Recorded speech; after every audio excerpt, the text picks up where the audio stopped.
For today's video, I wanted to talk about this article from GameRant, and it was about how Hellblade 2 Senua Saga deserves to be on PlayStation. And once again, this is just, it's always one-sided, you know what I'm saying? Again, Microsoft owns these properties. They own Bethesda, they own Ninja Theory, and so on. And yet, time after time after time, even the gaming media is port begging for these Xbox games on PlayStation, and it's never the other way around. There's no when when Spider you know when Spider-Man is exclusive to the PlayStation, even though Sony doesn't own Spider-Man, it's always, well, you gotta buy a PlayStation. When Street Fighter Five was exclusive to the PS4, Capcom literally laughed to the people who are asking for if it was come to Xbox, you know. But when it's the other way around, even the gaming media is out here making articles about this. Why it's unfair for Starfield to not go to PlayStation. Why Hellblade 2 deserves a PlayStation release. No, that's not how it works. Look, gaming media and subsequent gamers who all for years said Xbox has no games. Why are y'all flip flopping so hard? Stick to your guns. It was y'all who said that Xbox has no games. Xbox need to do better. And even when they're doing better and we were enjoying the rise that Xbox had coming to the now, y'all were still bitching and moaning that Xbox wasn't good enough. Now Xbox is so good that y'all trying to use their own games to prop up PlayStation? What? I mean, come on now.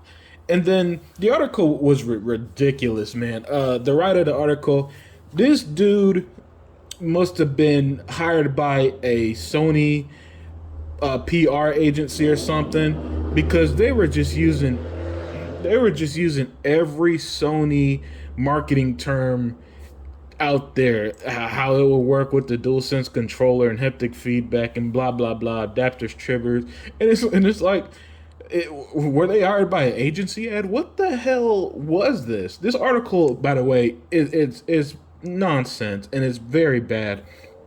You know, I'd actually recommend not reading it. Save yourself some of the brain cells. That's how bad this article was. But I did want to talk about it because just like how the Moon Studios developer of Ori was saying how Microsoft need to put all their games everywhere. Again, this standard seems to only apply to Microsoft and Xbox, and I don't know why. Especially coming from a previous generation where the latter half was nothing but Xbox had no games. Xbox had no games. I mean, how many comments did Xbox related channels get whenever they posted gameplay or stuff about how Xbox has no games? You know what I'm saying? We couldn't enjoy games like Crackdown 3, a game that I very much enjoyed, or State of Decay 2, a game that I loved, right? Without hearing Xbox has no games. All these games are trash, so on and so forth. So now that Xbox has more games than Xbox has so much games, I don't even be remembering them all. You know what I'm saying? I remember, your usuals of Valve, Fable, Hellblade, Stalker, and then I'll forget some random shit that's come to Xbox, like Arc 2 or something. A game that's never talked about that's coming exclusive to Xbox for a while. But the point is, once again, if the gaming, it's weird how the gaming media just shows their ass, isn't it?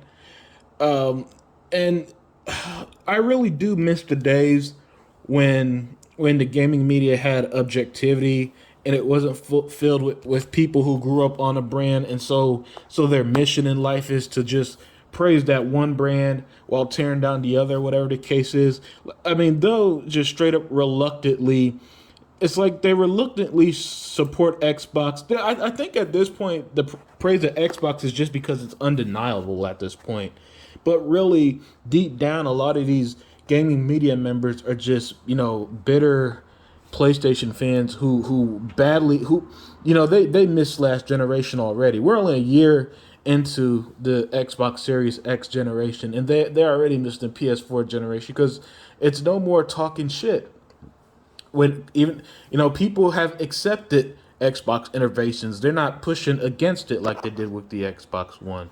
So yeah, I just want to make a video real quick because I saw this article going around, and at this point, stuff like this, I won't say it's surprising, but I do like to call attention to it, and I think it makes for good discussion because, like I said, I've yet to see any articles why Bayonetta 3 should come to Xbox, you know, why Wolverine should come to Xbox, why Final Fantasy 16 should come to Xbox.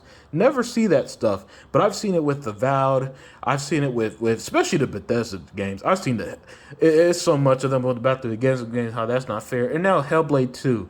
Again, Microsoft owns these properties. Unlike Nintendo don't own Bayonetta. Sony don't own Wolverine or Spider-Man or Final Fantasy, and yet those are the ones that get silenced. Makes no sense to me.